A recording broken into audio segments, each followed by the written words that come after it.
आपने पैम्पर नहीं याद किया, आपने गाड़ी का वाइपर नहीं याद किया आज तक, आपने माचिस नहीं याद किया आज तक। आप किस हैसियत वी आर दी बेस्ट हैं? इंडिया में बाय 2026 एयर टैक्सी स्टार्ट होने लगी है।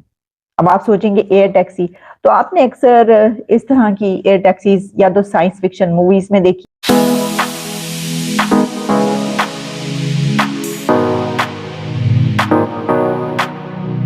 2026 का टारगेट रखा गया है। ये बोला गया है कि 2026 में इलेक्ट्रिक एयर टैक्सीज चला दी जाएंगी, लॉन्च कर दी जाएंगी पूरे के पूरे भारत के अंदर। साइंस एंड टेक्नोलॉजी में ऑलरेडी भारत बहुत अपने कदम जमा चुका है। मेड इन भारत की टेक्नोलॉजीज पूरे भारत में इस वक्त राज कर रहे हैं। श्रीलंका का देखिए शहरी को वजीराबाद में एक प्राइवेट फैक्ट्री के अंदर जिंदा जला दिया गया। अब आप अंदाज़ा लगा लें कि हम लोग इतने ज़्यादा फ्रस्ट्रेटेड हैं, हमें इतना तो कम से कम सोचना चाहिए, इतनी तो अक्ल होनी चाहिए कि पूरी दुनिया में हमारा पैगाम क्या जाएगा। हमने तो मजहब के नाम पे उसको मार दिया, लेकिन पूरी के अंदर पूरी बस्ती जला दी। जड़ावाला के अंदर हमने 25 चर्चों को आग लगा दी। और इससे जी 90 मिनट्स का जो डिस्टेंस है वो 7 मिनट्स में तय हो जाएगा। अब बहुत खुशी मनाई जा रही है, बहुत लोग मुबारकबाद दे रहे हैं, बहुत लोग हैरान हो रहे हैं, बहुत लोग परेशान हो रहे हैं। 4 बंदों की टैक्सी है, कौन सा मुल्क बना सकता है? ये तो सकता है, इंडिया के पास टेक्नोलॉजी है। अच्छा। मेहनत कर रहे हैं वो। अच्छा। मैशियत है उसकी, वो खर्चा भी कर सकते हैं, सब कुछ कर सकते हैं। एक तो जिद्दत को से इनकार करते हैं, उसके अपना रिसर्च वर्क नहीं करते, दूसरा उसको एक्सेप्ट करने में भी सालों साल लगा देते हैं। ये सारी चीज़ें हमारे मुआशरे क्वेश्चन करें ना आप, अगर कि वो तो खैर कोई मानने को तैयार भी, ज़मीन को भी नहीं मानेंगे कि ये ऐसा सियारा है, कि ऐसे और भी सियारे दुनिया में हैं। हाँ, जहाँ जब दूसरे सियारे दुनिया तस्खीर कर लेगी वहाँ पे सब फिर उस वक्त पहुँच जाएंगे प्लाट लेने के लिए कि कहीं पे कोई ना कोई मिल जाए। तो इंडिया का वैसे मार्स मिशन हो चुका है। हाँ, उनका चंद्रयान गया था वहाँ पे, चांद पे गया था। हाँ वो सॉरी चांद पे गया था। मार्स पे भी काम कर रहे हैं वो लोग, हर फील्ड में वो बजट देते हैं, इस मामले में अपने पैसे इन्वेस्ट करते हैं, तरक्की करता है। क्या ये जो उनसा हमारे ड्राइवर भाई ने बताया कि इंडियंस आप लोग बहुत खुशकिस्मत कौम हो कि आप लोगों को एक मलंग आदमी मिला है जो कि अपने मुल्क के लिए काम करता है। क्या ये आदमी सही बोल रहा है? देखिए, मैंने आपको कुछ रीजन बताई हैं कामयाबी की। सबसे बड़ी रिलीजियस एक्सट्रीमिज्म है पाकिस्तान, जिसकी वजह से कामयाब नहीं। और दूसरी वजह ये है कि हमारे यहाँ पे करप्शन बहुत ज़्यादा है। ये दूसरा पहलू मैं आपको बता रहा हूँ। करप्शन एक इतना बड़ा नासूर बन चुका है, आप अंदाज़ा लगा लें कि हमारे लीडरशिप से लेकर नीचे तक सब करप्ट है। सियासतदान मुल्क को लूट रहे हैं, नोच रहे हैं, उन्होंने सब कुछ लूट के ले गए हैं। आप अंदाज़ा लगा लें कि आज से 1.5 साल पहले एक चीज़ 50 की थी, आज 100 की हो गई है। उसकी वजह ये नहीं है कि इन्होंने कर्जा उतारा है, उसकी वजह ये है इन्होंने बड़ी बड़ी कंपनी से किक बैक्स लिए हैं, कमीशनें ली हैं और कंपनियों को अथॉरिटी दे दी है कि आप 50 की चीज़ 100 की बेचो, हमारा हिस्सा यहाँ रखो, हमारी कमीशन यहाँ रखो, हमारी किक बैक यहाँ रखो, आपको खुली अथॉरिटी दी जाती है। जब यहाँ पर आर्मी भी करप्ट है, सियासतदान भी करप्ट है, लीडर भी करप्ट है, जिसकी वजह से अवाम जो है ना वो इतनी बदजन हो चुकी है कि अवाम चोरी चकारी पे आ गई है, डकैतियों पे आ गई है और मुल्क में लॉ एंड ऑर्डर की सिचुएशन खराब हो चुकी है। सर, आप पाकिस्तानी है ना वाकई में? अल्हम्दुलिल्लाह, मैं आज तक पाकिस्तान से बाहर नहीं गया। मैं आपकी आउट ऑफ द बॉक्स सोच है, मैं इसलिए कह रहा हूँ, यहाँ पर हमारी सोच महदूद है। जय हिंद दोस्तों। तो जैसा कि पाकिस्तानी चर्चा कर रहे हैं एयर टैक्सी के बारे में, जो कि भारत प्लान कर रहा है, और इसमें ज़्यादा समय लगने की ज़रूरत नहीं, क्योंकि इसमें इन्वेंशन करने की ज़रूरत थोड़ी ना है, ये तो प्री प्लान्ड है। लेकिन इसमें सबसे बड़ी समस्या ये आती है कि इसके लिए रूट क्या होगा। टैक्सी यदि उड़ने वाली टैक्सी हो उससे हालांकि यातायात में बहुत फ़र्क पड़ता है। जहाँ आप 50 मिनट में पहुँचते हैं वहाँ आप 5 मिनट से पहुँच सकते हैं, क्योंकि जैसे प्लेन जैसा सिस्टम है ये भी। इससे क्या है कि यातायात में बहुत ज़्यादा मदद मिलती है। ये होता है विकसित राष्ट्रों की सोच, जो विकास की ओर बढ़ते हैं वो इस तरह के इन्वेंशन करते हैं।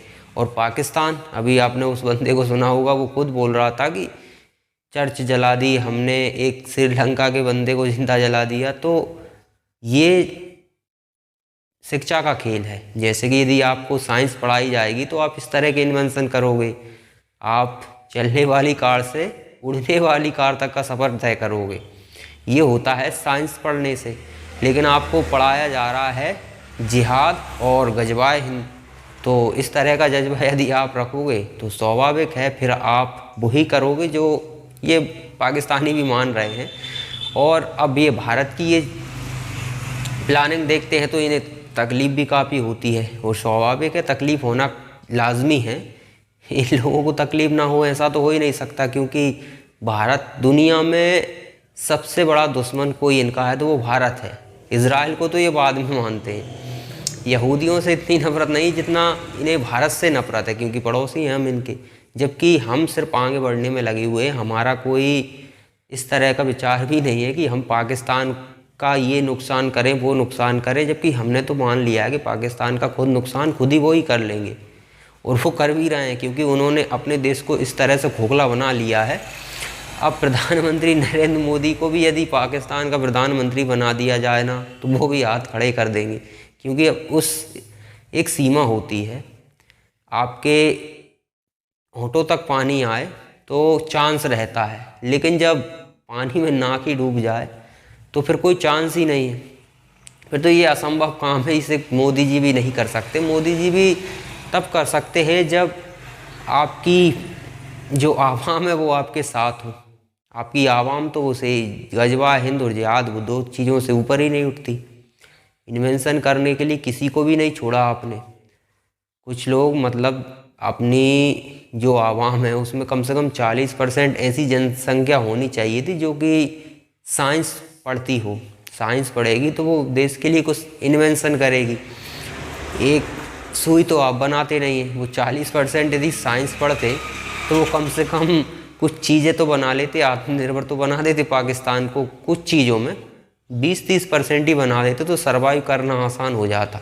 लेकिन आप तो एक कील भी नहीं बना सकते, और वो इसलिए नहीं बना सकते क्योंकि आपको सिर्फ गजवा हिंद और जिहाद बनाना ही आता है, इसके अलावा कुछ आता भी नहीं है। इसके अलावा पाकिस्तान में आप कल्पना भी नहीं कर सकते कि कोई कुछ सीखता हो। जो कुछ लोग आपने देखे होंगे पाकिस्तान में, जो सोशल मीडिया पर देखे होंगे, ये लोग कहाँ से पढ़े हुए हैं? ये पश्चिमी देशों से पढ़े हुए हैं। उन काफिरों को जिन्हें ये 24 घंटे कोसते रहते हैं, उनके देश में ये लोग पढ़कर आए हैं, तो इन्हें पता है कि दुनिया किधर जा रही है और हम कहाँ जा रहे हैं। अब इस पाकिस्तान के एक व्यक्ति ने, अभी आपने देखी हो उस वीडियो को, वो कह रहा है कि हमने श्रीलंका के उस बंदे को निपटा दिया, इससे क्या छवि जाए? अरे छवि जाएगी क्या? पाकिस्तान में कोई भी टूरिज्म के लिए आता है क्या? फिलिस्तीन के लोग नहीं आएंगे पाकिस्तान घूमने के लिए, तो उनके लिए भी लगेगा कि नहीं, हमारे लिए यहाँ खतरा है, यहाँ नहीं आ सकते। तो पाकिस्तान कल्पना भी ना करे, इस स्तर पर पाकिस्तान जा चुका है कि अब ऊपर उठ पाना पाकिस्तान के लिए संभव नहीं है। और भारत इस तरह के इन्वेंशन कर रहा है। भारत का प्लान है, प्रधानमंत्री नरेंद्र मोदी का 2047 तक का विज़न है भारत को विकसित राष्ट्र बनाने का। और ये ऐसे नहीं है कि चीन की तरह इसकी ज़मीन कब्जा ली, उसकी कब्जा ली, पाकिस्तान की तरह इसके खिलाफ साजिश, उसके खिलाफ साजिश, खुद के देश में कुछ हो जाए तो दूसरे पे ठीकड़ा फोड़ देना, इस तरह के काम नहीं करते। ठीक है, अब पाकिस्तान आतंकी भेजता था तो पाकिस्तान के आतंकियों का इलाज किया, तो आज आप देखते हो घटना, पाकिस्तान के आतंकी आ पाते हैं क्या? बॉर्डर पर ही निपटा दिए जाते हैं। और पाकिस्तान आज भी वही रोना रोता है कुछ भी हो जाए कि ये तो भारत की साजिश है। वही चूरन ये अपनी आवाम को बेचे जा रहे हैं, और आवाम भी वही चूरन लेने में मस्त है, उसे कोई फ़र्क ही नहीं पड़ रहा है। वो एक ही चूरन सालों साल से खाई जा रही है, उसे इतनी भी अकल नहीं है कि पूछ सके कि आखिर ये चूरन दे किस बिने पे रहे हो आप हमें। भारत आपके खिलाफ साजिश कर रहा है, तो आपके जो एजेंसियां हैं वो क्या कर रही हैं? हर चीज़ में सिर्फ साजिश साजिश, वो भी भारत की स्वाभाविक है। सत्ता वहाँ पर चलेगी कैसे? यदि ये लोग कश्मीर छोड़ दें, कश्मीर का राग अलापना छोड़ दें, इन्हें तो पब्लिक जूते मारेगी, क्योंकि फिर पब्लिक कहेगी कि हमें रोज़गार चाहिए, हमें खाना चाहिए, हर चीज़ मांगेगी पब्लिक।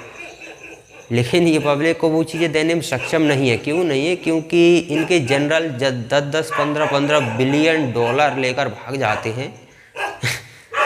तो वो पाकिस्तान का क्या हाल होगा, आप भी ज़रा सोचिए। और फिर ये लोग फ्लाइंग कार के बारे में डिस्कस भी करें तो उसकी कल्पना ये तो कर ही नहीं सकते। हाँ, चीन से खरीद जरूर सकते हैं, लेकिन उसमें थोड़ा रिस्क होगा कि उसमें कोई भरोसा नहीं है जान माल का। चीन का माल तो चीन का ही होता है, चीन ही आपको दे सकता है, बाकी भारत खुद बनाएगा। और यही विज़न है 2047 के लिए।